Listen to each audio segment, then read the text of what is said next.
أعوذ بالله من الشيطان الرجيم بسم الله الرحمن الرحيم فمن حاجك فيه من بعد ما جاءك من العلم فقل تعالوا ندعو أبناءنا وأبناءكم ونساءنا ونساءكم وأنفسنا وأنفسكم ثم نبتهل فنجعل لعنة الله على الكاذبين۔ یہ وہ آیت مبالغہ ہے جس کے تعلق میں درس کا ایک سلسلہ جاری ہے۔ اس سلسلے میں میں نے حضرت اقدس مسیح موعود علیہ السلام کے ایک اقتباس سے استنباط کیا تھا کہ بیٹیوں کا بھی ذکر فرمایا ہے حضور نے، لیکن مجھے یہ بتایا گیا ہے کہ یہ دو نقطے جو ایک طرف میٹھے میٹھے سے مجھے دکھائی دیتے ہیں، یہ نقطے عینی نشان سے ہیں، اور میں نے اس کو بیٹیوں پڑھ لیا، اس لیے اس کی تصحیح سب سے پہلے ضروری ہے۔ آئینہ کمالات اسلام صفحہ 265 پر یہ حضرت مسلم کی عبارت تھی، لیکن اس کو بیٹوں پڑھنے کے بعد عبارت کا ظاہری ترجمہ بالکل درست ہو جاتا ہے، لیکن میرا استنباط اپنی جگہ قائم ہے،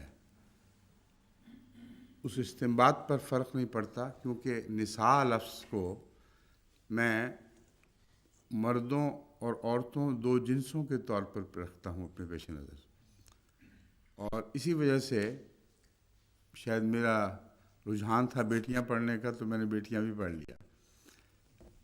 یہ وجہ اگرچہ عام عربوں کو شاید قبول نہ ہو، عربوں کا یہ خیال ہے کہ جب ہم یا نساء کا لفظ استعمال کرتے ہیں تو نساء میں بیٹیاں نہیں آیا کرتی بلکہ بیویاں اول درجے پر، اور جب کہا جائے نساء المومنین تو اس میں بھی غالباً مومنوں کی بیویاں یا عورتیں مراد ہیں، لیکن جب ہم بیٹے کہتے ہیں تو ساری قوم کے مرد مراد ہوا کرتے ہیں، اور صرف اپنے صلبی بیٹے مراد نہیں ہوتے۔ اس پہلو سے میرا استنباط انڈیپینڈنٹلی اپنے طور پر یہی تھا، یہی اب بھی ہے کہ نساء المومنین میں بچیاں بھی شامل ہیں، ایسی عورتیں شامل ہیں جن کے نکاح نہ بھی ہوئے ہوں، شادی نہ بھی ہوئی ہو، اور یہ میرے نزدیک اس لیے ضروری ہے کہ ساری قوم پھر داخل نہیں ہوگی، مرد تو سارے داخل ہو جائیں گے اور قوم ساری داخل نہیں ہوگی۔ اس لیے میں ابھی بھی یہ سمجھتا ہوں کہ نساء لفظ جب عام بولا جائے، جیسا کہ قرآن کریم میں دو جگہ استعمال ہوا ہے، یا نساء النبی یا نساء المومنین، جب نساء المومنین کہا گیا تو میں اس کا مطلب یہی سمجھتا ہوں کہ مومنوں کی بیویاں صرف مراد نہیں، بلکہ مومنوں کی عورتیں جو ان کے گھروں میں ہیں بمقابل جنس مرد کے۔ اس لیے کسی کو اس موقف سے اختلاف ہو بھی تو میرے نزدیک یہ اس آیت کے منطوق کے عین مطابق ہے جس پر بحث ہو رہی ہے۔ اس میں قوم کے مرد اور قوم کی عورتیں، بیٹے اور بیٹیاں، جسے ہم قوم کی بیٹیاں کہتے ہیں، اس پہلو سے میں ان کو داخل ہی سمجھتا ہوں، اور جو اہل زبان ہیں ان کو اختلاف کا حق ہے، مگر اس صورت میں مباہلہ غیر متوازن ہو جائے گا، کیونکہ مرد تو ہر قسم کے شامل ہوں گے اور عورتوں کا ایک حصہ بیچ میں سے نکل جائے گا، حالانکہ مباہلے میں جو اصل مضمون پیش نظر ہے وہ پوری قوم ہے، ہماری قوم کا ایک جتھا اور تمہاری قوم کا ایک جتھا، یہ دونوں نکل آؤ۔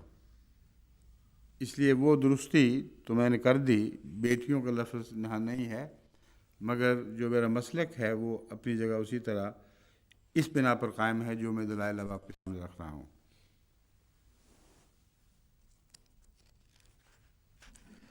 مباہلے کے متعلق ایک اقتباس ایسا ہے جس کی طرف میری توجہ پھیری گئی ہے، اور وہ حضرت مسیح موعود علیہ السلام کے ایک خط سے جو میر کیا نام تھا عباس علی شاہ ان کے نام وہ خط ہے. کہاں ہے وہ خط؟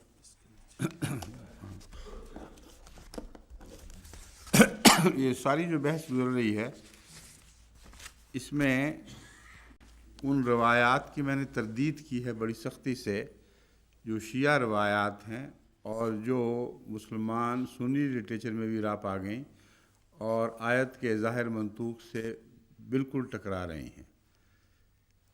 میری توجہ ایک ایسی روایت کی طرف پھیری گئی ہے جو میر عباس علی لدھیانی کے نام حضرت اقدس مسیح موعود علیہ الصلوۃ والسلام کے خط سے تعلق رکھتی ہے جو 1883 میں آپ نے اس کے نام بھیجا.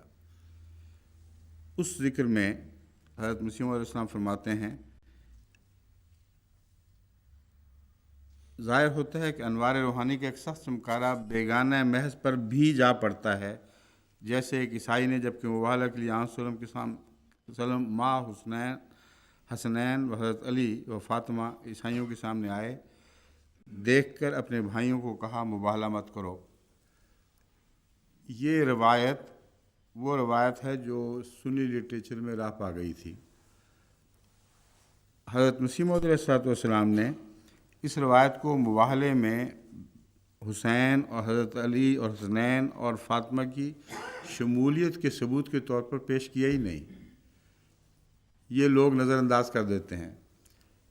یہ بحث ہی نہیں ہے، نہ مبالغہ کی کوئی بات ہوئی، نہ حضرت مسیح علیہ الصلوۃ والسلام نے 1886 سے پہلے سرمہ چشم آریہ کے علاوہ مبالغہ کا کوئی ذکر فرمایا ہے. یہ 83 کی تحریر ہے جب مبالغہ خواب و خیال میں بھی کوئی نہیں تھا. یہ تحریر حضرت مسیح علیہ الصلوۃ والسلام کے عشق رسول پر دلالت کرنے والی تحریر ہے، نہ کہ مبالغے کی منطقی بحث میں استعمال کرنے کی بات.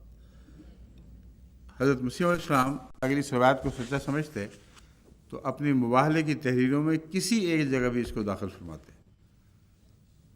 کسی تحریر میں جو مبالغے سے تعلق رکھتی ہو حضرت اقدس مسیح نے اس روایت کو شامل نہیں فرمایا.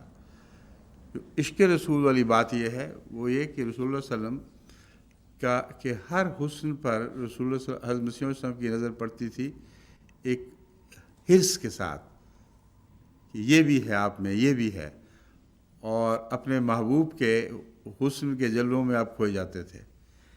اس روایت کا یہ مفہوم بنے گا کہ اگر یہ روایت سچی ہے، وہ حضرت مسیح علیہ السلام کے الفاظ میں یہ بنے گا، اگر یہ روایت سچی ہے تو اس کا صرف یہ نتیجہ نکالنا جائز ہے کہ محمد رسول اللہ علیہ وسلم کے حسن پر نگاہ پڑ کے، آپ کے جلال و جمال پر نگاہ پڑ کے دشمن بھی مغلوب ہو گیا. اس سے زیادہ اس کا کوئی نتیجہ نہیں نکلتا. اس لیے جب میں ان روایات کو قرآن کریم کی روح سے رد کروں گا تو نعوذ باللہ حضرت مسیح علیہ السلام کے موقف کے خلاف نہیں ہوگا، کیونکہ آپ کا اصل موقف جو کتابوں میں چھپ گیا ہے ان میں کسی مبالغے کے ذکر میں آپ نے اس روایت کا ذکر نہیں فرمایا.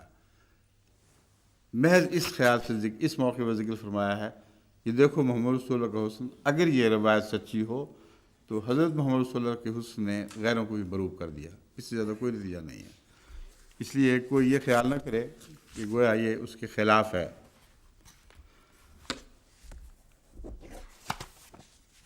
اب جیسا کہ میں نے عرض کیا تھا، میرے نزدیک نساء میں بچیاں بھی اس لحاظ سے داخل ہیں کہ وہ لڑکیاں جو بعض دفعہ بڑی عمر کو بھی پہنچ جاتی ہیں. یہ لوگ خیال نہیں کرتے کہ بچی سے مراد ہمیشہ گھر میں پلنے والی بچی نہیں ہوا کرتی، بلکہ نساء میں وہ عورتیں داخل ہیں جو اپنے حیض سے مایوس ہو چکی ہوں. قرآن کریم میں جہاں حیض سے محرومی کا ذکر ہے وہاں نساء کی بحث ہو رہی ہے کہ نہیں؟ نکالیں وہاں سے. بس قرآن کریم میرے اس مسئلہ کی تائید کرتا ہے. بہت سی ایسی عورتیں ہیں جو بڑی عمر کو پہنچ جاتی ہیں، 60 70 سال کی کنواری عورتیں. اب ان کو داخل کرو گے کہ نہیں؟ نکالیں.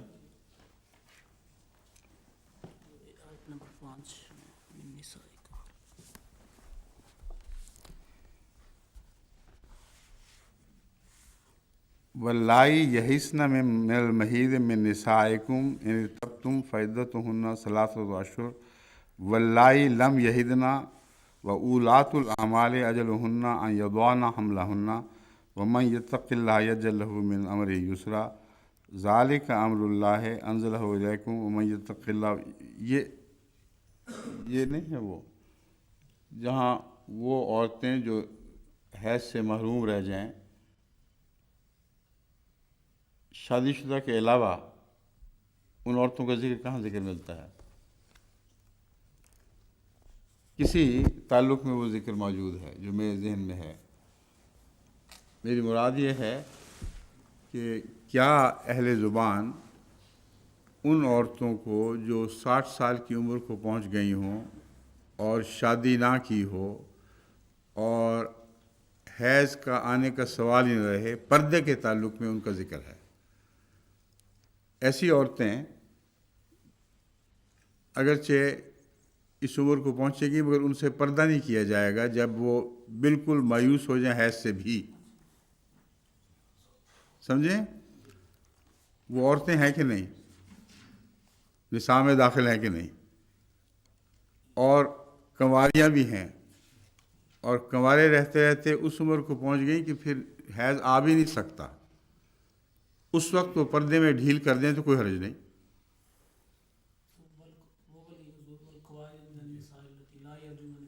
ہاں یہ آیت ہے.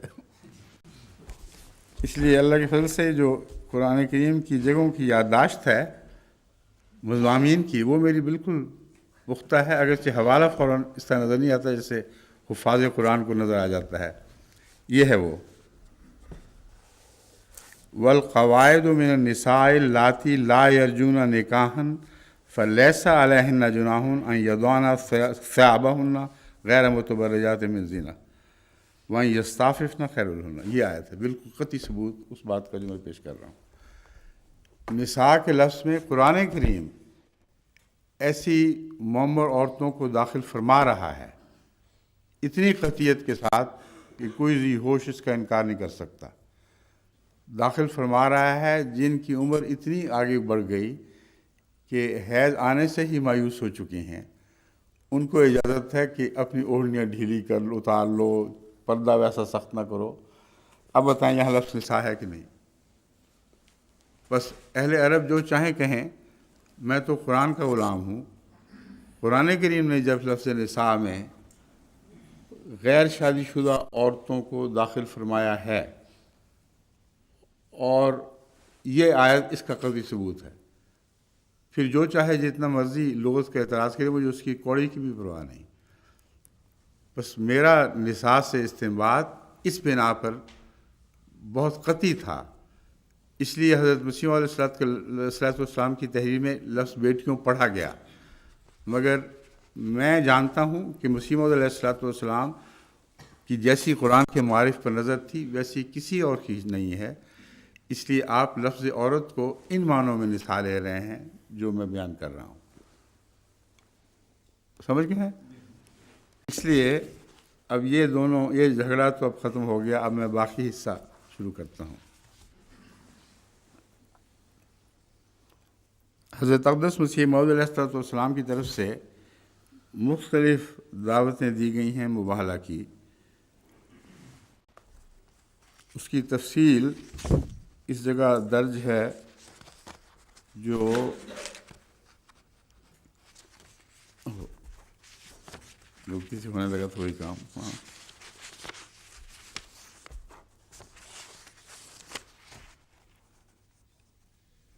پچیس آدمیوں کی فہرست ہے اور ان کا انجام بھی بتایا گیا ہے. ایک اور جگہ وہ کون سی ہے 72 والی 75 والی فہرست جو سارے کے سارے زندگی میں ختم ہوئے ہیں.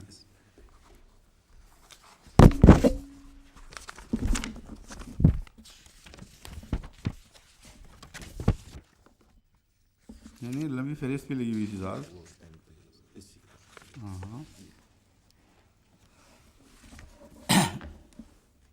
ایک فہرست شائع ہوئی ہے، یہ کون سی کتاب کے آخر پہ ہے؟ انجام آتم، یہ حوالہ ہے اس کے. اچھا جی، روحانی خزائن انجام آتم جلد 11 صفحہ 64 تا 72. اس میں ایک فہرست شائع ہوئی ہے جو ایک مبالغے کے ایک ایسے مضمون پر بھی روشنی ڈالتی ہے جس میں مدت کا معین ہونا مباہلے والے کی عمر، مباہلے کی دعوت دینے والے کی زندگی سے تعلق رکھتا ہے. صرف سال یا 2 سال کی بحث نہیں ہوتی. اس لیے حضرت مسیح موعود علیہ السلام کی تحریروں میں جہاں سال کا ذکر ہے وہاں مسلمان ابرار اور صلحاء کی سنت کا حوالہ دیا گیا ہے. ان کے نزدیک 1 سال کی مدت ضروری ہے، لیکن حضرت مسیح موعود علیہ السلام نے بطور معمول من اللہ جو مباہلے کی دعوت دی، اس میں ان سجادہ نشینوں کے نام درج ہیں، تمام کے نام درج ہیں جن کو یہ دعوت دی گئی، اور اس کا انجام یہ ہوا. وہ کہاں ہیں؟ وہ پھر سارے مر گئے.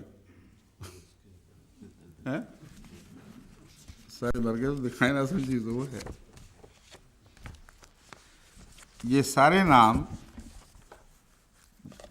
جن کی فہرست انجام آتم کے آخر پہ درج ہے سجادہ نشین اور مولویوں پر مشتمل ہیں.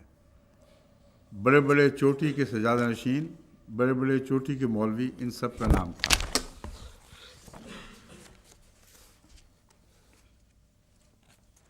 مرنے والے کہاں گئے؟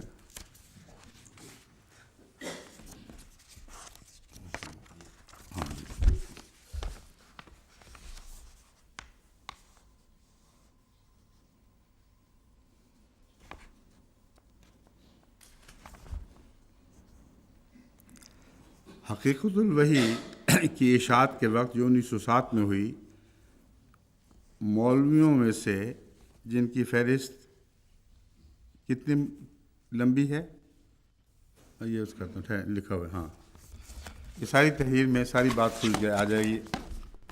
پھر یہ سلسلہ مضمون کا یہاں ختم ہو جائے گا.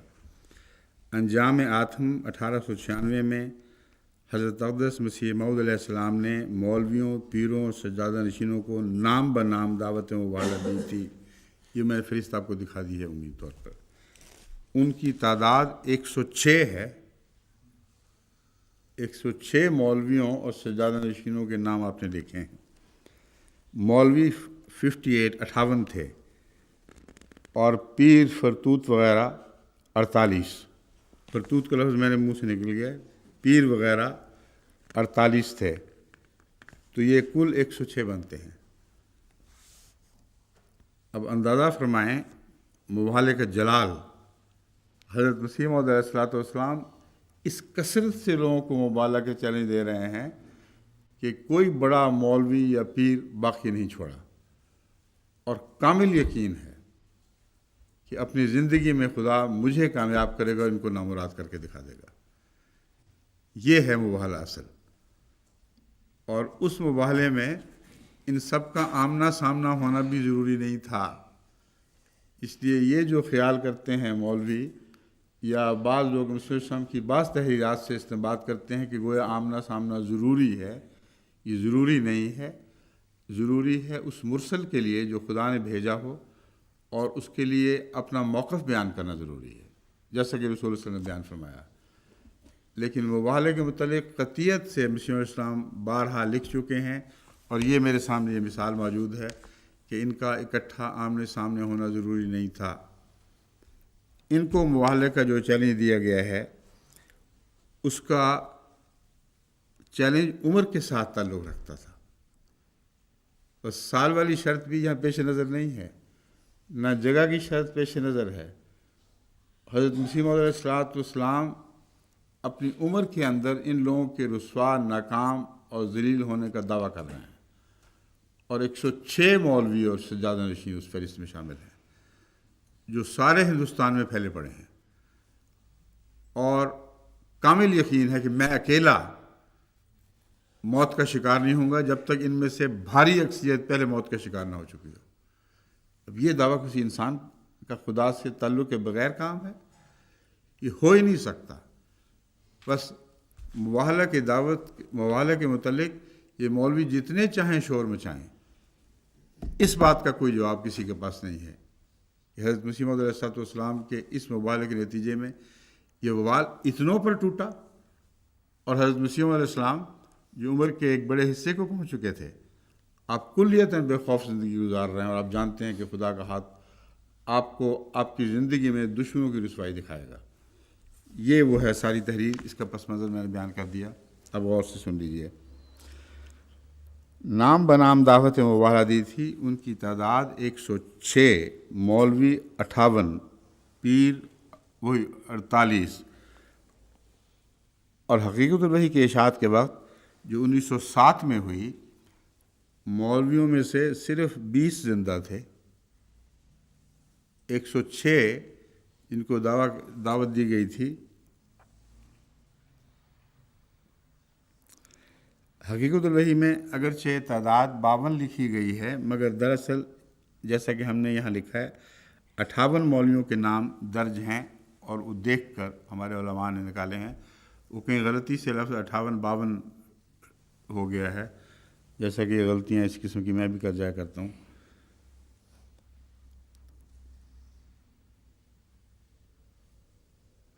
گویا 2/3 مولوی حضور علیہ السلام کے مباہلہ کے چیلنج کی نظر ہو چکے تھے۔ یہ سارے اکابر علماء تھے جو حضرت مسیح علیہ السلام کے مباہلے کے اعلان کے نتیجے میں مر گئے اس کتاب کے اشاعت تک۔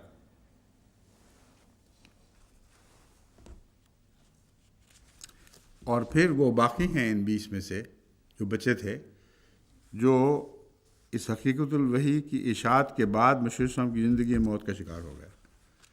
بس یہ خیال کہ صرف 2/3 مرے تھے، یہ غلط خیال ہے۔ اور آگے حضرت حقیقت الوحی میں بعض ان لوگوں کے نام موجود ہیں کہ جو حضرت مسیح صلی اللہ علیہ وسلم کے سامنے ذاتی طور پر نکلے ہیں، اور انہوں نے گویا اپنی طرف سے چڑھائی کی ہے، وہ بھی اس دور میں سارے مارے گئے۔ تو حضرت مسیح علیہ السلام کی زندگی میں حقیقت الوحی کی اشاعت تک 2/3 مر چکے تھے، اور باقی اکثر آپ کی زندگی میں مارے گئے۔ جو چند بچے ہیں، گنتی کے چند، ان کے متعلق یہ نہیں کہا جا سکتا کہ انہوں نے دل میں توبہ کر لی تھی یا نہیں کی تھی، کیونکہ وہ خاموش ہو کر پیچھے ہٹ گیا اور غائب ہو گئے۔ جس نے بھی جرأت دکھائی، بے باکی دکھائی، آگے بڑھا، وہ مارا گیا، یا طاعون سے پکڑا گیا، یا کسی اور بیماری سے مارا گیا۔ یہ خلاصہ ہے حضرت اقدس مسیح موعود علیہ السلام کے مباہلے کا۔ بس وہ تحریر جو میں نے آپ کے سامنے پڑھ کر دکھا دی ہے، عورتوں والی بھی اور وہ دوسری بھی، اس کا جو ابہام کسی کے ذہن میں تھا، میں جواب دے چکا ہوں۔ نساء سے مراد مسلمان عورتیں ساری کی ساری ہیں، خواہ وہ بیاہی ہوں یا بیاہی نہ ہوں، اور قرآن اس پہ گواہی دیتا ہے۔ عورتوں کا لفظ جو مسیح موعود علیہ السلام استعمال فرماتے ہیں تو قرآن کے اس بیان کے مطابق فرماتے ہیں، کیونکہ مسیح موعود علیہ السلام سے بڑھ کر قرآن کریم پر اور کسی کی نظر نہیں تھی۔ یہ بات واضح ہو گئی کہ آپ لوگوں پر اب کھل گئی؟ جزاک اللہ۔ اب بہت سی مباہلے کی ایسی تحریریں ہیں جو اگر میں پڑھتا انفرادی طور پر تو مختلف مواقع پر ان بحثوں میں الجھ کر یہ کب ہوا تھا، کس طرح ہوا تھا، نذیر سے کیا مباہلہ ہوا، اور فلاں ہندو آریہ سے کیا ہوا، یہ بہت سی تفاصیل میں جانا پڑے گا، اور یہ مرکزی بات رہ جائے گی جو میں نے اب بیان کی ہے۔ اس لیے ان سب روایتوں کو میں چھوڑ رہا ہوں ایک طرف۔ یہ آخری دو ٹوک بات ہے کہ مباہلہ میں 1 سال بھی مدت ہے، جس کے متعلق مسلم اسلام فرماتے ہیں کہ ابرار کی سنت کے مطابق میرا یہ اندازہ ہے کہ 1 سال کی مدت سنت رسول اللہ نہیں فرمایا، سنت علماء اور ابرار جو پہلے گزر چکے ہیں وہ فرمایا ہے۔ کتنی محتاط زبان ہے، دیکھ لیجئے۔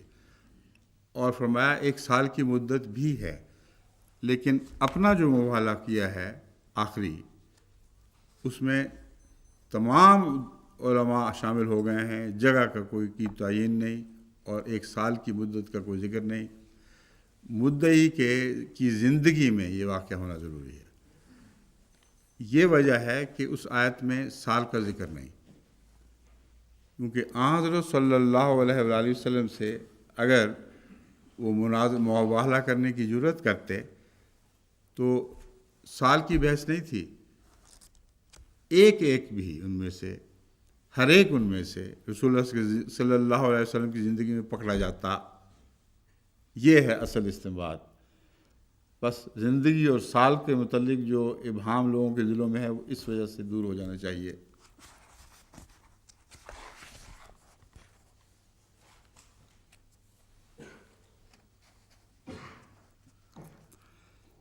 جہاں آپ نے فرمایا اسی مجلس میں مناظرہ کر لو، ایک موقع پر مباہلہ کر لو، اس مباہلے میں آپ نکلے ہیں اور پہلے اپنے دعوی پر تقریر فرمائی ہے، اور تقریر فرمانے کے بعد چونکہ دشمن سامنے نہیں آیا اس لیے آپ نے لیان کیا ہے اپنے اوپر کہ اگر میں جھوٹا ہوں تو یہ لیان ہے، اور وہ دشمن جو سامنے نہیں آیا اس پر لیان نہیں فرمایا، وہ ان کا اپنا کام ہے۔ حضرت مسیح علیہ السلام نے اپنے اوپر فرما دیا کہ اگر نعوذ باللہ من ذالک تم کہتے ہو میں جھوٹا ہوں اور تم اس دعوے میں سچے ہو تو پھر خدا تعالیٰ کی تقدیر تمہیں دکھا دے گی کہ مجھ سے کیا بنا۔ اس پر سال آخر وقت تک مسیح علیہ السلام کی زندگی گواہ ہے کہ اس کے نتیجے میں حضرت مسیح علیہ السلام پر کوئی نعوذ باللہ من ذالک لعنت نہیں پڑی، بلکہ مد مقابل پر طرح طرح کی لعنتیں پڑی ہیں۔ یہ عمومی مباہلہ ہے جو ہم نے بھی دشمن کو دیا تھا، اور اس مباہلے کو گزرے ہوئے کتنی مدت گزر چکی ہے؟ جو پہلا میں نے مباہلے کا چیلنج دیا تھا کس سن میں تھا؟ 88 10 جون 1988، اور آج کیا ہے 98 ہو چکا ہے، 10 سال گزر گئے ہیں۔ اس 10 سال میں اللہ تعالیٰ اگر مجھے جھوٹا دیکھتا تھا، یعنی مسیح موعود کے دعووں کی تصدیق میں جھوٹا دیکھتا تھا اور دشمن کی تعلیل درست تھی، تو ہم اپنے اوپر لعنت تو ڈال ہی چکے تھے۔ اس لیے یہ کہنا کہ ہم مباہلے کے لیے نہیں نکلے، یا ہم نے نکلے یا وہ نہیں نکلے، بہانہ جو بھی ہو، یہ اس لیے غلط ہے کہ ہم لعنت ڈال چکے تھے، اور اللہ کے علم میں ہے کہ نعوذ باللہ من ذالک ایک جھوٹا اپنے اوپر لعنت ڈال رہا ہے۔ یہ کیوں نہیں قبول ہوئی؟ اللہ تعالیٰ وہی لعنت قبول کرے گا جس میں مولویوں کی لعنت بھی داخل ہو۔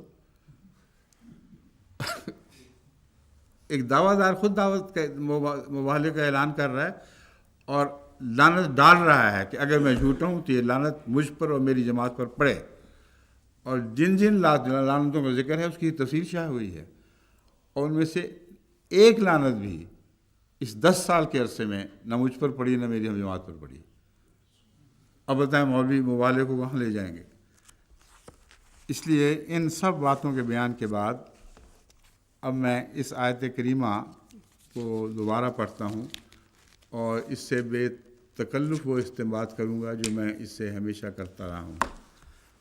اس ضمن میں مجھے یاد نہیں کہ یہ نزول کی بحث کے وقت اس کا خیال آیا تھا یا ویسے ہی میں چاہتا تھا۔ یہ تو درست ہے کہ میں ویسے ہی چاہتا تھا کہ آج چونکہ مباہلے کا سال ہے، ختم ہو رہا ہے، پہلا ختم ہوا، دوسرا سال شروع ہو گیا ہے، تو میں کچھ روشنی ڈال دوں اس پر، تو ہو سکتا ہے نزول کی بحث سے میرا دماغ اس طرح منتقل ہو کہ اس میں اس کو داخل کر لوں۔ اور جہاں تک میں نے غور کیا ہے نزول کی بحث سے اس کا گہرا تعلق ہے، اس لیے خواہ اس وقت نیت کچھ بھی ہو، یہ حقیقت ہے کہ نزول کی بحث میں اس آیت کی بحث نہایت برمحل ہے۔ اب سنیے، وَمَنْ حَاجَّكَ فِيهِ مِنْ بَعْدِ مَا جَاءَكَ مِنَ الْعِلْمِ فَقُلْ تَعَالَوْا نَدْعُ أَبْنَاءَنَا وَأَبْنَاءَكُمْ وَنِسَاءَنَا وَنِسَاءَكُمْ۔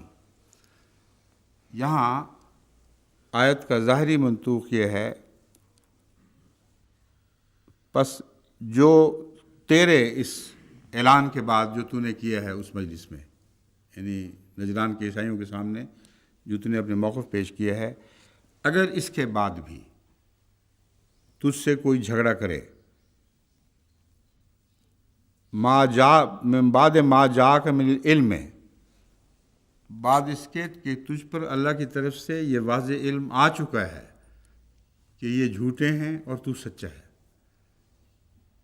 تیرے اس علم کو پا لینے کے بعد اگر پھر بھی کوئی جھگڑا کرے تو اس وقت پھر اس جھگڑے کے نتیجے میں بحث بیکار ہے، اس جھگڑے کے نتیجے میں ایک دوسرے پر یا خدا کو حاضر ناظر جان کر اپنے موقف کے تعلق میں لیان ضروری ہے، یہ مبالغہ ہے۔ پس آن حضرت صلی اللہ علیہ وآلہ وسلم نے جب نجران کے وفد کے لیڈروں کے سامنے اپنا موقف کھل کر بیان فرما دیا، اور اس موقف کے بعد یہ خدا کی طرف سے اعلان فرمایا کہ فَقُلْ تَعَالَوْا نَدْعُ أَبْنَاءَنَا وَأَبْنَاءَكُمْ، تو اس میں ابناء قوم کے مردوں کی طرف اشارہ کرنے کے لیے قرآن کریم میں لفظ ابناء استعمال ہوا ہے، ابناء آدم کا بھی ذکر ملتا ہے۔ غرضی کہ میں سمجھتا ہوں کہ قرآن کریم کے لفظ ابناء کے عمومی استعمال کے تابع یہ آیت ہے، تم اپنے مردوں کو بلا لو، جو بھی مرد کہلانے کے مستحق ہیں، جو بالغ ہو جائیں وہ بھی مرد بن جاتے ہیں، اور نساء کو بلا لو، اور نساء سے مراد وہی ہے جو میں کھول کے بات کے سامنے رکھ چکا ہوں، وَأَنفُسَنَا وَأَنفُسَكُمْ، اور اپنے نفوس کو اور تم اپنے نفوس کو بلا لو۔ اس میں اگر کسی کو یہ شک گزرا ہو کہ ابناء اور نساء میں عام لوگ مراد نہیں ہیں، تو لفظ انفسنا و انفسکم نے اس کو خوب کھول دیا ہے۔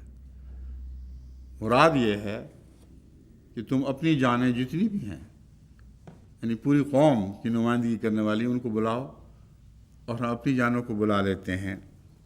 لیکن ندوں میں بلانے سے کیا مراد ہے؟ یہ تو معنی اس آیت کی طرف منسوب ہو نہیں سکتا کہ رسول اللہ صلی اللہ علیہ وسلم نے یہ فرمایا ہو اللہ کے فرمان کے مطابق کہ اے اہل نجران، اپنے گھر پیغام بھیجو، اور تمہارے گھر علاقے میں جتنے بھی مرد اور عورتیں بستے ہیں اور جتنی بھی جانیں ہیں وہ ساری کی ساری یہاں اکٹھی ہو جائیں۔ یہ مطالبہ رسول اللہ صلی اللہ علیہ وسلم کی طرف منسوب کرنا اور خدا کے حکم سے منسوب کرنا بے حد جہالت ہے۔ یہ ناممکن ہے کہ رسول اللہ صلی اللہ علیہ وسلم نے ایک ایسا موقف اختیار کیا ہو جو ظاہراً پورا ہو ہی نہ سکتا ہو، اور اگر عیسائیوں کو چیلنج ہے، جیسا کہ اگلی آیات بتا رہی ہیں کہ حضرت عیسیٰ کی بحث ہے، تو پھر تو ساری دنیا کے عیسائی اس میں شامل ہو جانے چاہیے۔ نجران کے لیڈر ان عیسائیوں کی نمائندگی کرتے ہیں، تو ساری دنیا کے عیسائیوں کو قرآن کریم کہہ رہا تھا رسول اللہ صلی اللہ علیہ وسلم کی زبان میں کہ آ جاؤ، ان کو بلا لو، یہاں اکٹھے ہو جاتے ہیں۔ یہ ہو ہی نہیں سکتا، نہ اس وقت کے سارے مسلمان اس جگہ اکٹھے ہو سکتے تھے۔ یہ ناممکن بات ہے اور خلاف عقل بات ہے، اس لیے نعوذ باللہ من ذالک اس خلاف عقل بات کو قرآن کی طرف منسوب کرنا خلاف عقل لوگوں کا کام ہے۔ کوئی ذی شعور انسان جو قرآن اور رسول اللہ صلی اللہ علیہ وسلم کی عظمت کو اپنے دل میں رکھتا ہو، وہ یہ ترجمہ اس آیت کا نہیں کر سکتا۔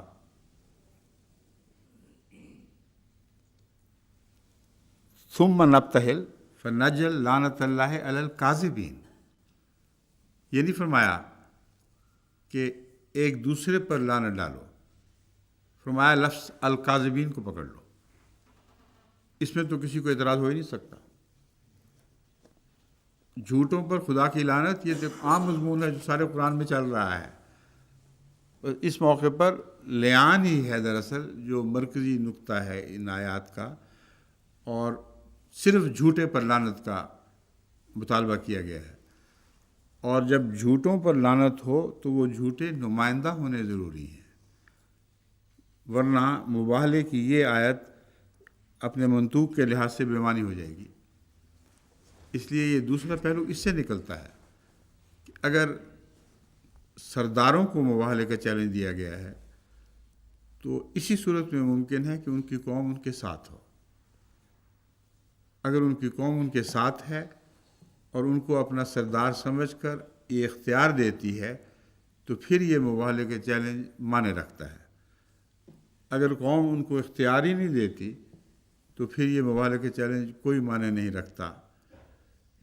بس حضرت صلی اللہ علیہ وآلہ وسلم کو تو سارے عرب میں تمام مسلمانوں کا رہنما ہونے کا، روحانی امام ہونے کا اختیار تھا۔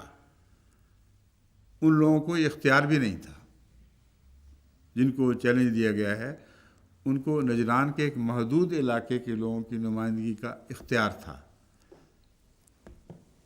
اور جن پر اختیار تھا ان کو بھی وہ بلانے سے معذور تھے۔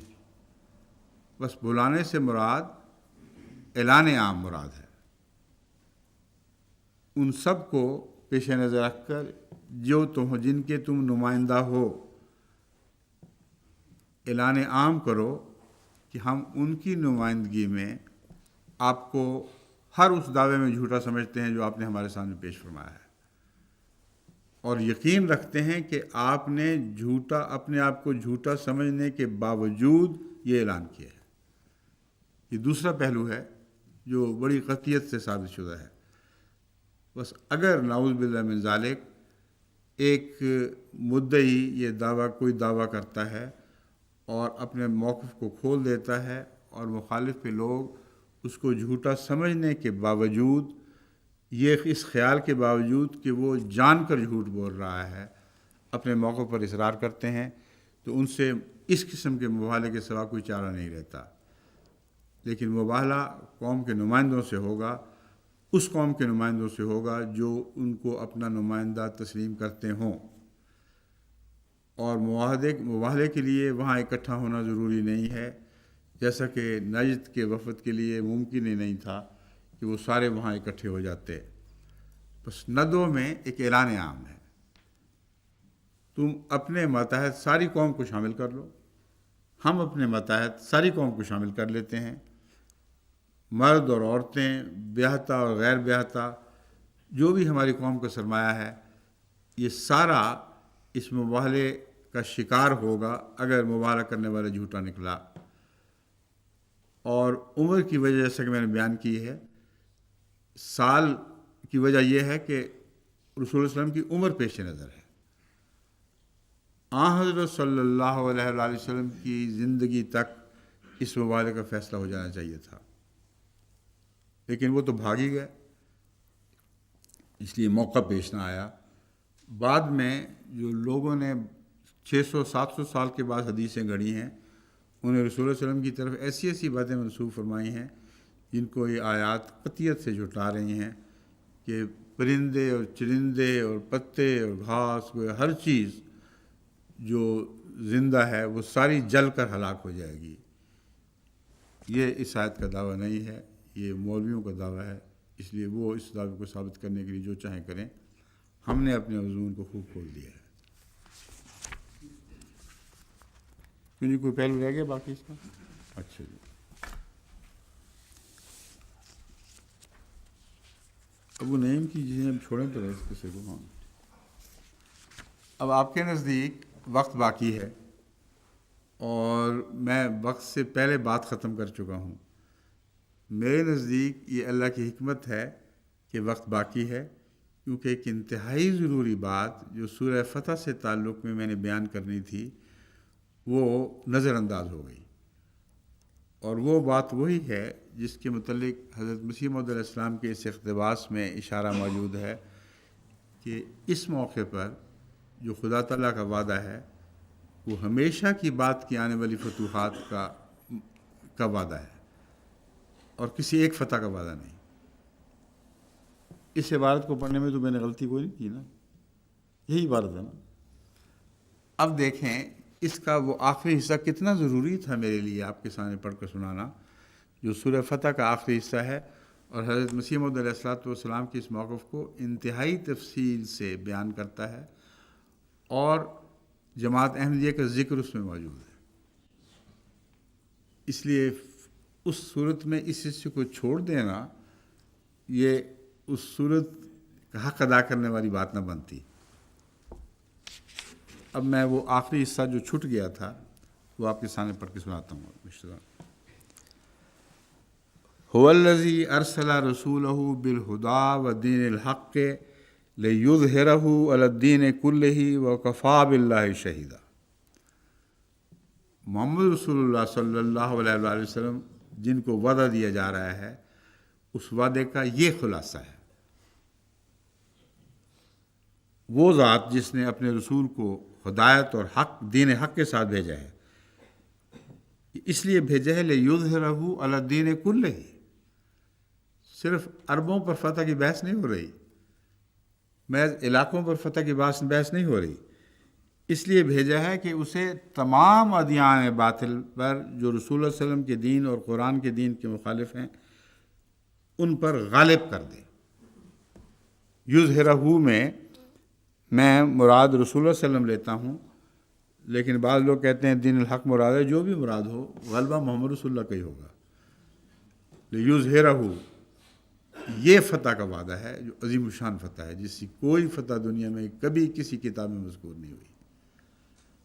قیامت تک کا وعدہ ہے، چند سالوں کا وعدہ نہیں۔ وکفی باللہ شہیدا، اور اللہ گواہی دے رہا ہے، اس سے بہتر اور گواہی کیا چاہو گے؟ وہ کافی ہے گواہ کے طور پر۔ جب کہا جاتا ہے کفی باللہ شہیدا تو مراد یہ ہے کہ زمانہ بتا دے گا، آئندہ آنے والے حالات ثابت کر دیں گے کہ اللہ کی گواہی سچی نکلی ہے۔ یہ ہے اس کی شان نزول۔ محمد رسول اللہ صلی اللہ علیہ وآلہ وسلم والذین معہ، اور وہ جو آپ کے ساتھ ہیں، اشداء علی الکفار رحماء بینہم، کفار پر بڑے سخت ہیں اور آپس میں بے انتہا رحیم و کریم ہیں۔ رکعاً سجداً، ان کو تم خدا کے حضور جھکتے ہوئے اور سجدے کرتے ہوئے دیکھو گے۔ یبتغون فضلا من اللہ ورضوانا، وہ ہر فضل اللہ ہی سے چاہتے ہیں، اسی کی رضوان چاہتے ہیں۔ سیماہم فی وجوہہم، ان کی نشانیاں ان کے چہروں پر، ان کے پیشانیوں پر ہیں۔ سیماہم فی وجوہہم میں چہروں سے مراد،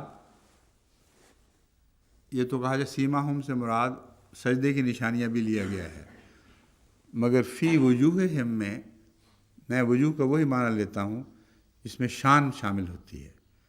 ان کے چہرے بڑے شاندار ہیں، جس سے اللہ کا چہرہ شاندار ہے، اسی سے انہوں نے نور پکڑا ہے، اور محمد رسول اللہ کے چہرے کی طرح ان کے چہروں پر بھی نور آ گیا ہے۔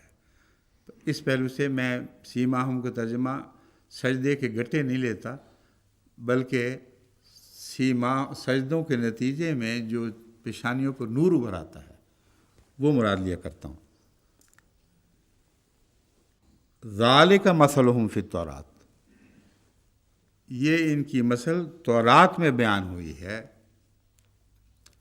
ومثلہم فی الانجیل، اور یہی محمد رسول اللہ کے غلام ہیں جن کا ذکر انجیل میں بھی ملتا ہے، اور یہ وہ ذکر ہے جس کا جماعت احمدیہ سے اٹوٹ تعلق ہے۔ بس یہ فتح کے وعدے آج بھی جاری ہیں، یہ وہی فتح کے وعدے ہیں جو ہم اپنی آنکھوں سے پورا ہوتے دیکھ رہے ہیں، اور ابھی بہت دیکھنے باقی ہیں۔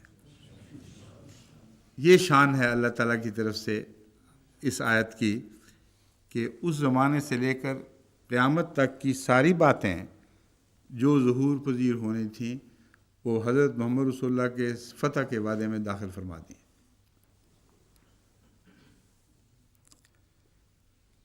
آگے فرمایا کَزَرٍ أَخْرَجَ شَطْأَهُ فَآزَرَهُ فَاسْتَغْلَظَ فَاسْتَوَىٰ عَلَىٰ سُوقِهِ يُعْجِبُ الزُّرَّاءَ لِيَغِيظَ بِهِمُ الْكُفَّارَ۔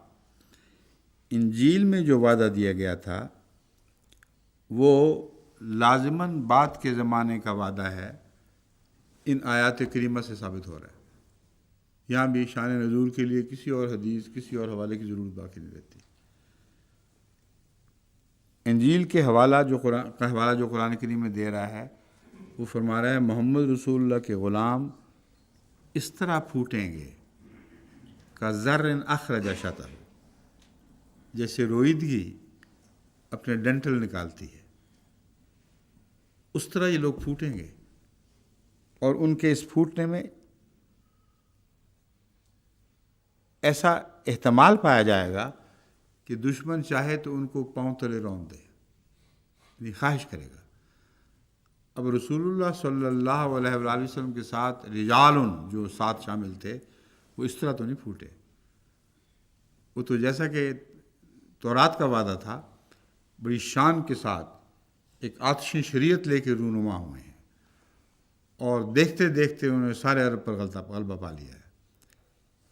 یہ اور کچھ لوگوں کا ذکر ہے، اور حوالہ انجیل کا ہے، جسے پتہ چلا کہ مسیح موعود کے زمانے کا ذکر چل رہا ہے، اور وہ ذکر ظاہر کرنے کے لیے قرآن کی ان آیات پر غور کر کے دیکھ لیں، اور کوئی ذکر بنتا ہی نہیں۔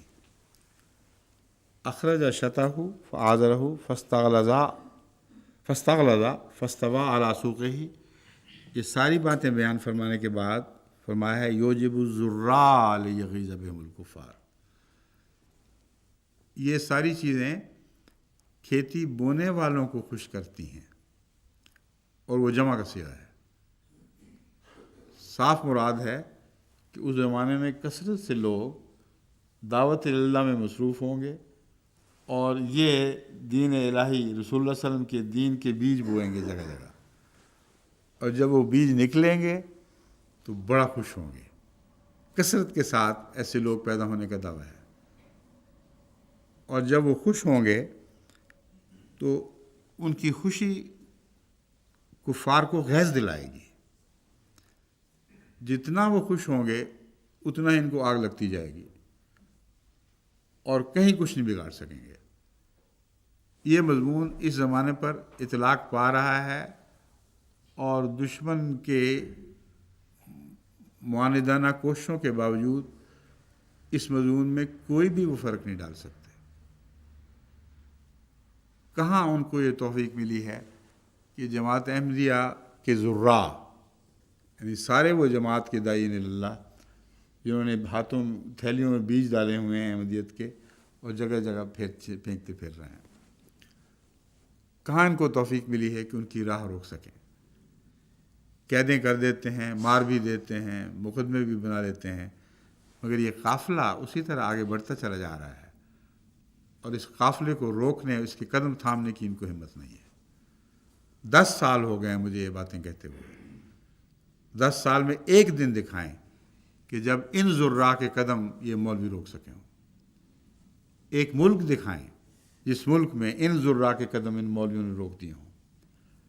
ہر جگہ یہ قافلہ آگے بڑھا ہے، اور ان کی گواہیاں بتا رہی ہیں، میری اور آپ کی گواہیاں نہیں، ان کی گواہیاں بتا رہی ہیں کہ پاکستان میں بھی ہر قسم کے شدید ترین اقدامات کے باوجود احمدیت پھیلنے سے رک نہیں رہی۔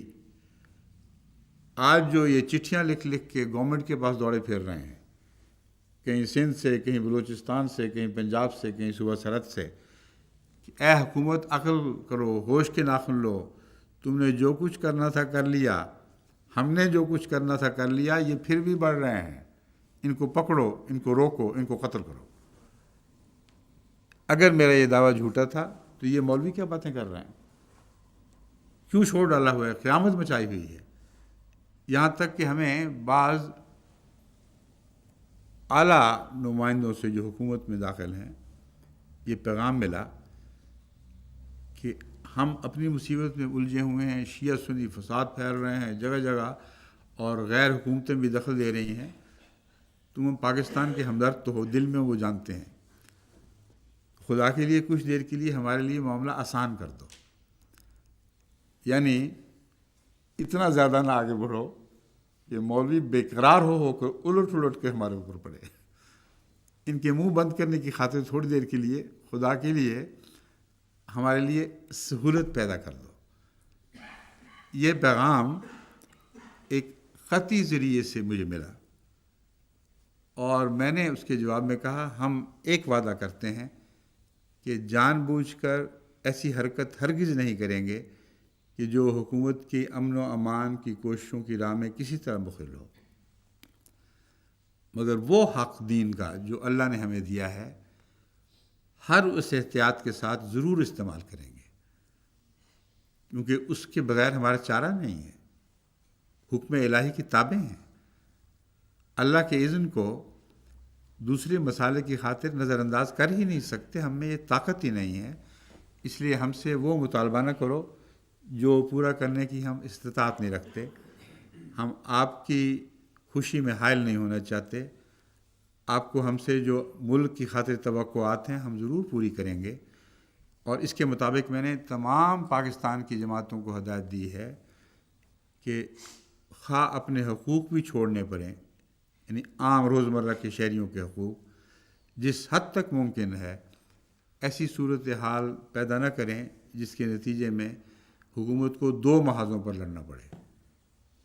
ایک محاذ شیعہ محاذ اور سنی محاذ ہے، جس میں ان کے درمیان صلح کرنے کی وہ اپنی طرف سے ہر ممکن کوشش کر چکے ہیں اور کرتے چلے جا رہے ہیں۔ ان کوششوں کی راہ میں جماعت احمدیہ کو ہرگز حائل نہیں ہونا۔ ہم تو بار بار یہ اعلان کر چکے ہیں کہ شیعہ موقف جو کچھ بھی ہو، خواہ جیسا کہ لیٹسٹ سے ثابت ہے بڑی سخت گستاخیاں بھی کی گئی ہوں، خواہ انفسنا سے مانے صرف حضرت علی لیے گئے ہوں، اور آپ کی شمولیت کو محمد رسول اللہ کی شمولیت ان معنوں میں قرار دی گئی ہو کہ آپ نمائندہ ہیں، محمد رسول اللہ پیچھے کھڑے ہیں۔ یہ ساری باتیں بے حد غصہ دلانے والی باتیں ہیں، لیکن ہماری تعلیم یہ ہے اور قرآن سے ثابت شدہ تعلیم ہے کہ دین کے معاملات میں لا اکراہ فی الدین پر عمل کرو۔ ایسے گستاخان کا معاملہ اللہ تعالیٰ پر چھوڑ دو، وہ جو چاہے گا فیصلہ فرمائے گا، حاکم الحاکمین ہے، لیکن ہتھیار اٹھانے کی تمہیں ہرگز اجازت نہیں ہے۔ تو جس جماعت کا یہ موقف ہے اور اصولی موقف ہے، وہ ایسی حرکت کر کیسے سکتی ہے جس کے نتیجے میں شیعوں اور سنی کے درمیان کسی قسم کا فساد ہو؟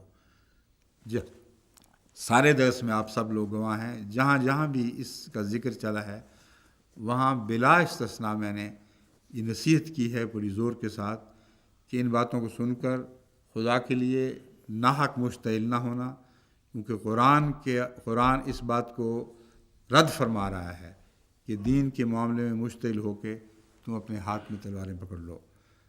بس قرآن کی تعلیم پر عمل کرو، صبر سے کام لو، اور ان لوگوں کو جو یہ چاہتے ہیں کہتے رہیں، ان کو اپنے حال پر چھوڑ دو، ان سے اعراض کرو، اور خدا تعالیٰ جو بھی فیصلہ چاہے گا وہ کرے گا۔ اور امر واقعہ یہ ہے کہ اس نصیحت کو نہ ماننے کے نتیجے میں ان لوگوں نے بہت سی مشکلات سہیڑ لی ہیں۔ اگر شیعوں کے متعلق یہ موقف اختیار کرتے اور قرآن کی تعلیم پر عمل کرتے ہوئے صبر سے کام لیتے تو اس وعدے کو ضرور پورا ہوتے دیکھتے کہ ان اللہ مع الصابرین۔ سارا ملک یہ فیصلہ کرتا کہ دیکھو سنی کتنے حیادار ہیں اور قرآن کریم کی تعلیم پر کیسے عمل کرنے والے ہیں۔ اتنی سختیاں ان پر ہو رہی ہیں لیکن زبان نہیں کھول رہے، استغفار کرتے ہیں اور دعائیں کر رہے ہیں کہ اللہ تعالیٰ ہمیں صبر کی توفیق بخشے اور ان لوگوں کو اصلاح کی توفیق بخشے۔ یہ اگر کرتے تو قرآن کریم کے بیانات کے مطابق مجھے 100% یقین ہے، ایک ذرہ بھی میں اس میں متزلزل نہیں کہ پاکستان میں شیعوں کی جو غلبے کی لہر دوڑی ہوئی تھی وہ ساری پلٹ جاتی، یہ واپس اپنے اپنے گھروں میں سمٹ جاتے۔ سارا ملک یہ فیصلے کرتا کہ کون انصاف پرست ہے، کون خدا تعالیٰ کی تعلیم کے مطابق عمل کر رہا ہے۔ تو اس سارے امکان کو جو ان کی فتح کا امکان تھا انہوں نے رد کر دیا ہے، اپنے ہاتھ میں فیصلے لے لیے ہیں جو فیصلے خدا نے ہمیشہ اپنے ہاتھ میں رکھے ہیں۔ ان فیصلوں کو یہ ٹھونس سکتے نہیں، جب ٹھونسنے کی کوشش کرتے ہیں تو برعکس رد عمل ہوتا ہے، اور بجائے شکست کھانے کے شیعہ ان پر اور غالب ہوتے چلے جا رہے ہیں۔ بس یہ بات میں نے جیسا کہ درس میں بار بار کھولی تھی، میں یہاں دوبارہ دہرا رہا ہوں۔ اب جماعت احمدیہ کا جہاں تک تعلق ہے، ہم ان لوگوں سے عرض کرتے ہیں کہ ہمیں اپنے موقف پر رہنے دو۔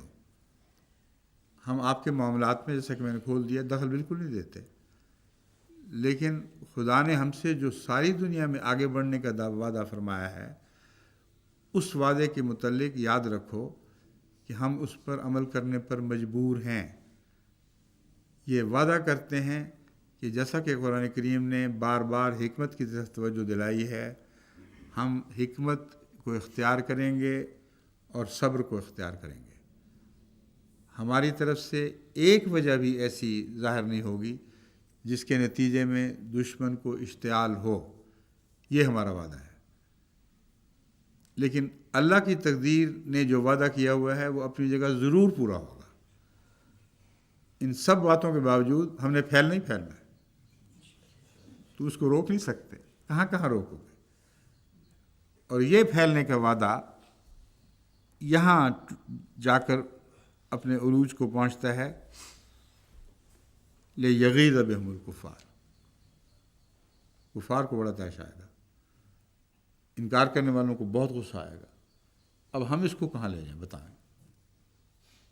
تم میں طاقت ہے کہ قرآن کے اس وعدے کو بدل دو؟ ہم میں کہاں سے طاقت ہو گئی کہ ہمارے تمام ذرائع حکمت اور صبر لِیَغِیظَ بِهُمُ الْکُفَّارُ کے اس آیت کے ٹکڑے کو تبدیل کر سکیں؟ ناممکن ہے. انہوں نے طیش کھانا ہی کھانا ہے. ان کا حال تو بھیڑیے اور بھیڑ کے بچے والا ہے.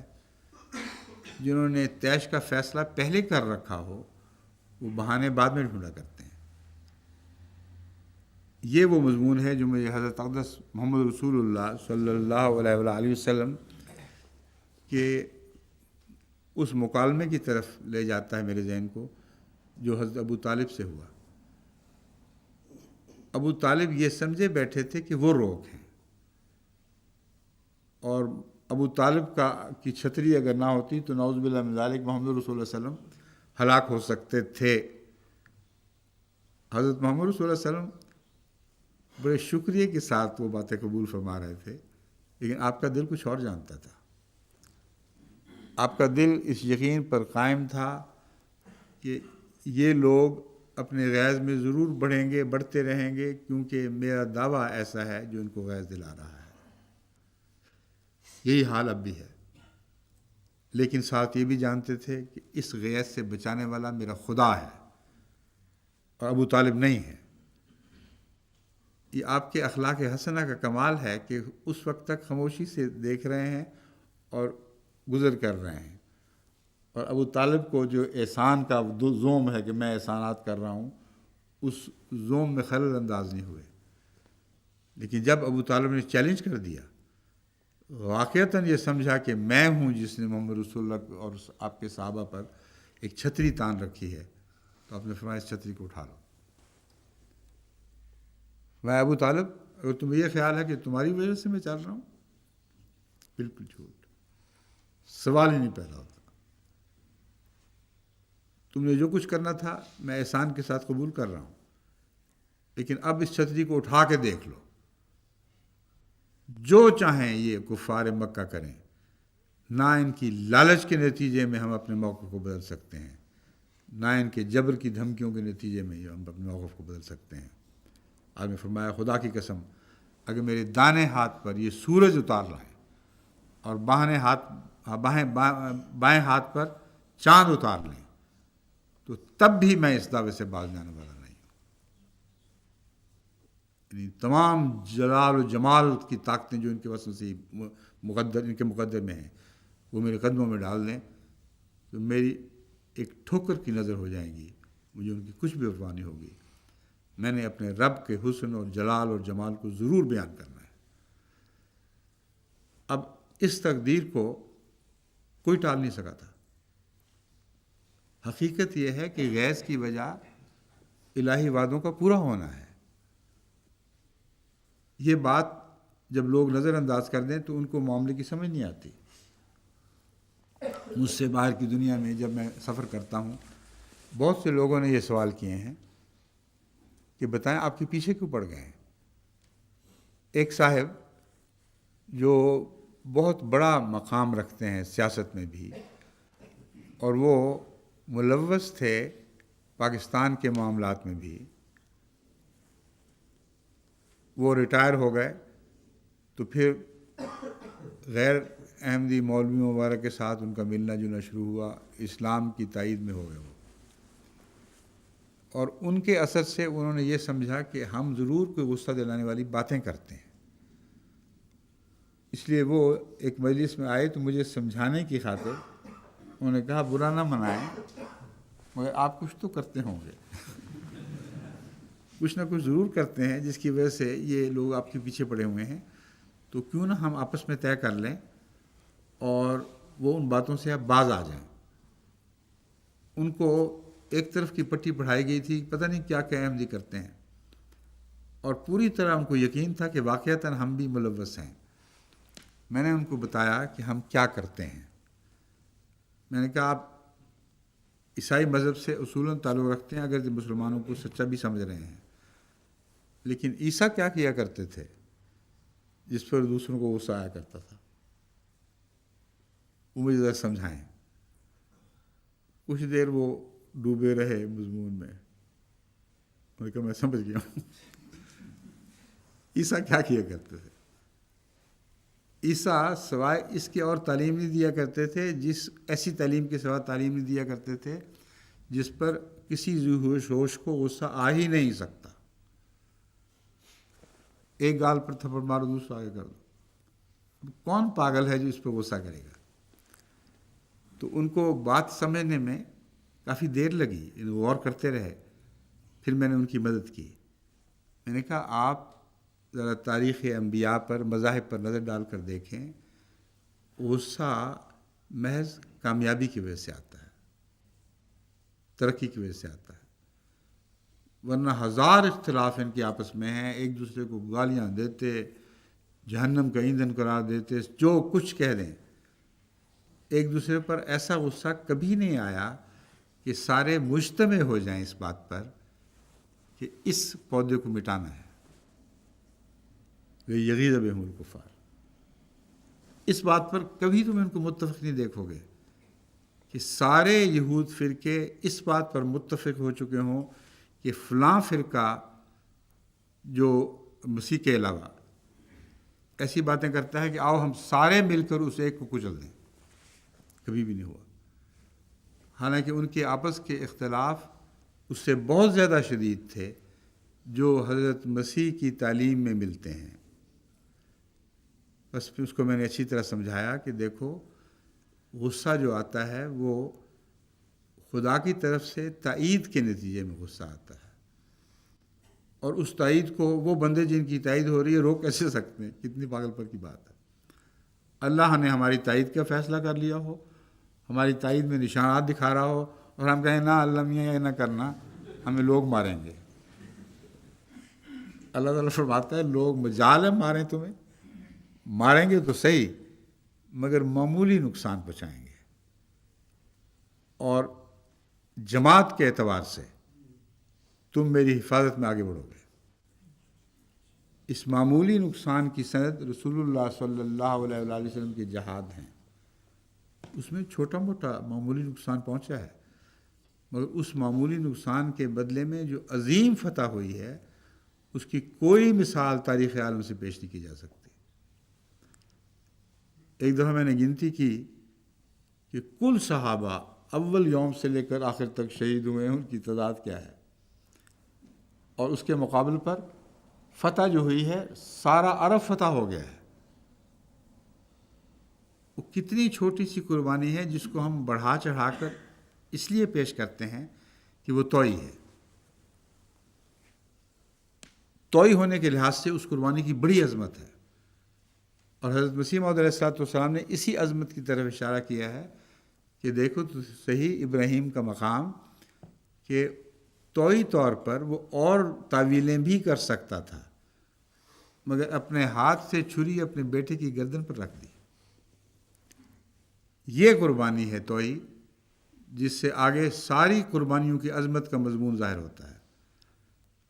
بس رسول اللہ صلی اللہ علیہ وآلہ وسلم کے زمانے کی قربانیوں کو جو بے شمار قرار دیا جا رہا ہے حضرت مسیح علیہ السلام کی طرف سے بھی، ان معنوں میں وہ بے شمار تھیں کہ انہی کے تابع جو قربانیاں آج جماعت دے رہی ہے وہ بھی حضرت محمد رسول اللہ علیہ وسلم کی وہ قربانیاں ہیں جس میں آپ نے اپنی اور صحابہ کی گردن خدا کی رضا کے سامنے رکھ دی تھی۔ بس اس مضمون کو میں نے گو اس تفصیل سے ان کے سامنے نہ بیان کیا ہو، مگر اب میں اس بات کو کھول رہا ہوں کہ یہ مضمون ہے جس میں جماعت احمدیہ ہر قربانی کے لیے تیار ہے۔ اگر جماعت کی طرف سے شرارت کی کوئی کوشش نہ ہو اور حکومت کو یہ خیال ہو کہ ہمارے سائے تلے جماعت پڑ رہی ہے، تو آج میں اعلان کرتا ہوں کہ وہ چاہیں تو اپنا سایہ اٹھا لیں۔ تکلیفیں پہنچیں گی، اس میں کوئی شک نہیں، کچھ شہادتیں بھی ہوں گی، لیکن یہ میں یقین دلاتا ہوں کہ ان کے اس سایہ اٹھانے سے خدا کا سایہ پہلے سے بہت بڑھ کر جماعت کے سر پر قائم ہوگا، اور اس زور اور شدت سے جماعت کی تائید میں الہی لہریں اٹھیں گی کہ پاکستان تو پاکستان تمام دنیا پر چھا جائیں گی، اور ان کے شور سے جو آسمانی شور بعض دفعہ تائید میں اٹھا کرتا ہے، دنیا کا کونا کونا گونج اٹھے گا۔ یہ دعویٰ نہیں ہے، یہ ایک ایسی حقیقت ہے جو قرآن کے دعووں پر مبنی ہے، اور اس حقیقت کو آزمانا چاہتے ہو تو آزما لو، لیکن یاد رکھو کہ ہم تم سے ہر قسم کا تعاون کرتے ہیں، مگر خدا جو ہماری تائید کر رہا ہے ہم اس کو روک نہیں سکتے کہ اے خدا تو اس تائید سے ہاتھ اٹھا لے ورنہ ہم مارے جائیں گے۔ ہم ہرگز نہیں مارے جائیں گے۔ جماعت نے ضرور ترقی کرنی ہے، پاکستان میں بھی کرنی ہے، باہر بھی کرنی ہے، ہندوستان، بنگلہ دیش، سب جگہ کرنی ہے اور کر رہی ہے تو مولویوں کو طے آیا ہوا ہے، کر رہی ہے تو بھاگے پھرتے ہیں، ایوان صدر کے دروازے کھٹکھٹاتے ہیں کہ آپ اب ہم میں سے آ گئے ہیں، اب کچھ کریں ان کا۔ بس سارا پاکستان بول رہا ہے اور مولوی کو آواز نہیں آئی کہ ان آیات کریمہ میں جو سورہ فتح کی آخری آیات ہیں، آخری فتح احمدیت کی فتح کی باتیں ہیں، فتح کا ذکر ہے۔ یہ بات ان کے ذہنوں سے اتر گئی ہے، اور یہ اتنی ضروری بات تھی جو میرا فرض تھا کہ آپ کے سامنے کرتا اور بتاتا کہ فتح میں کیا وعدے ہیں، اور اس وقت دماغ سے اتر گیا۔ معلوم یہ ہوتا ہے، اب میں سمجھتا ہوں کہ اللہ تعالیٰ کی تقدیر تھی کہ اس درس کے سلسلے کے آخر پر یہ بات ہو، اور آخر پہ جیسے خاص میٹھا یا خاص کھانا بچا کے رکھا جاتا ہے منہ کا مزہ درست کرنے کے لیے، اللہ کی طرف سے یہ ہماری مہمان نوازی ہو، اور یہ مائدہ ہے جو آسمان سے مسیح پر اترا ہے، اور مسیح کے مائدے کو ہم سب دنیا میں پھیلانے کی کوشش کر رہے ہیں، اور اللہ تعالیٰ سے توفیق پا رہے ہیں۔ وعد اللہ الذین آمنوا وعملوا الصالحات منکم مغفرۃ واجرا عظیما۔ اس زراعت کے کام کو آپ لوگ جاری رکھیں، اللہ تعالیٰ کا آپ سے ایک وعدہ ہے، اور اس صورت کے آخر پر یہ وعدہ یوں درج ہے جیسے کہ پہلے رسول اللہ صلی اللہ علیہ وسلم کے پہلے دور کے متعلق یہ مغفرت کا وعدہ اور گناہوں کے مٹنے کا وعدہ تھا، اور اس کی وضاحت میں پہلے کر چکا ہوں۔ اب قرآن کی فصاحت و بلاغت کو دیکھیے کہ عین آخر پر وہی وعدہ دہرایا جا رہا ہے، اور اصل وعدے کی عظمت یہ ہے، ہمارے پھیلنے میں وہ عظمت نہیں ہے، کیونکہ اس میں نقائص بھی ہوں گے، کئی لوگ ہوں گے جو دل سے پوری طرح ابھی حقیقی اسلام کو قبول نہیں کر سکے ہوں گے، اور یہی وہ لوگ ہیں جن کے اوپر لوگ انگلی اٹھاتے ہیں کہ بعض ایسے بھی شامل ہو گئے ہیں جن کو پوری طرح اسلام کا علم ہی نہیں، پوری طرح کلمے کا بھی بعض لوگوں کو پتہ نہیں۔ بس یہ سارے لوگ اس غلبے میں تو بہرحال داخل ہوں گے، کیونکہ اس غلبے میں رکنا نہیں ہے، مگر ہمارے ساتھ جو اچھا اصل وعدہ خدا کا ہے وہ اس کی مغفرت کا وعدہ ہے۔ ان سب کوششوں میں اگر ہماری کوتاہی سے کچھ خرابیاں راہ پا گئیں تو اللہ تعالیٰ فرما رہا ہے، اے میرے مخلص بندو، تو نے میری خاطر، میری رضا کی خاطر یہ سارے کام کیے، اس لیے میں تجھ سے یہ وعدہ کرتا ہوں، آمنوا وعملوا الصالحات منہم، وہ بعد کے لوگ جو مسیح کے ذکر میں مذکور ہیں، جو بھی پیدا نہیں ہوئے، ان کے متعلق فرمایا اللہ تعالیٰ وعدہ کرتا ہے ان لوگوں سے جو ایمان لائے اور نیک عمل بجا لائے، ان میں سے نیک عمل بجا لائے، مغفرۃ واجرا عظیما، اللہ ان سے مغفرت کا سلوک فرمائے گا۔ بس اے جماعت احمدیہ عالمگیر، تمہیں کیا فکر ہے، کس بات کا غم ہے؟ غم ان معنوں میں تو ہوتا ہے جو انسان کی بے قراری کے نتیجے میں پیدا ہو، جیسے کہ رسول اللہ صلی اللہ علیہ وسلم کو بھی ہوتا تھا، مجھے بھی ہوتا ہے، آپ کو بھی ہوتا ہے۔ مگر غم ان معنوں میں کہ گویا ہمارا نقصان ہو جائے گا، فکر کے معنوں میں جماعت احمدیہ کا ہرگز مقام نہیں ہے کہ وہ غم کرے ان معنوں میں، اور خدا کا یہ وعدہ مغفرت کا ہمیں نصیب ہوا ہے، اس سے بڑا وعدہ سوچا بھی نہیں جا سکتا۔ اور اب جو اجر عظیمہ کی باتیں ہو رہی ہیں وہ اس پھیلاؤ کے بعد ہیں۔ اس اجر عظیم سے میں یہ سمجھتا ہوں کہ آن حضرت صلی اللہ علیہ وآلہ وسلم کی سیرت کے غلبے کا وعدہ ہوگا۔ اس سے بڑا اجر ہمیں کوئی نہیں مل سکتا۔ ہم جس کام میں مصروف ہیں اس کا منتہا یہ ہے کہ آن حضرت صلی اللہ علیہ وآلہ وسلم کی حکومت ساری دنیا پر ہو، مشرق پر بھی ہو اور مغرب پر بھی ہو، اور وہی ایک رسول ہو جس کی مطابقت کے دعوے سے لوگوں کے چہرے فخر سے تمتما اٹھیں۔ سر فخر سے اونچے بھی ہوا کرتے ہیں مگر بعض دفعہ جھکتے بھی ہیں، جیسا کہ رسول اللہ صلی اللہ علیہ وسلم کا سر مکے میں داخل ہوتے ہوئے جھک گیا تھا، اور فخر بھی تھا کہ خدا نے مجھے چنا ہے اس بات کے لیے۔ پر اس لیے میں نے اس فکرے کو یوں بنا لیا ہے کہ ان کے چہرے تمتما اٹھیں اس یقین کے ساتھ کہ اللہ کی مغفرت کی چادر نے ہمیں ڈھانپ لیا ہے اور اجر عظیم کا وعدہ کیا ہے جس کی خاطر ہم اپنی جان مار رہے ہیں، اور یہ ہے کہ آن حضرت صلی اللہ علیہ وآلہ وسلم کی حکومت مشرق پر بھی اور مغرب پر بھی، شمال پر بھی اور جنوب پر بھی، اور ساری دنیا نور مصطفی سے چمک اٹھے، اور ایک نور ہی نور ہے جو رسول اللہ کا نور جو ساری دنیا میں پھیل جائے۔ یہ اگر ہو تو اس سے بڑا اجر اور کیا ہو سکتا ہے؟ بس انشاءاللہ باقی وقت ہم انہی دعاؤں میں صرف کریں گے کہ اللہ تعالیٰ ہمیں یہ اجر عطا فرمائے۔ جہاں تک مجھ میں کوشش تھی میں نے ہر پہلو سے اس موالے کے مضمون کو کھول دیا، اور سورہ فتح کے مضمون کو بھی ہر طرح سے کھول دیا ہے۔ یہ جو توفیق تھی اس کے مطابق تو میں کر بیٹھا ہوں۔ جو کمزوریاں ہیں اللہ تعالیٰ اپنے فضل سے ان کی پردہ پوشی فرمائے۔ السلام علیکم ورحمۃ اللہ وبرکاتہ۔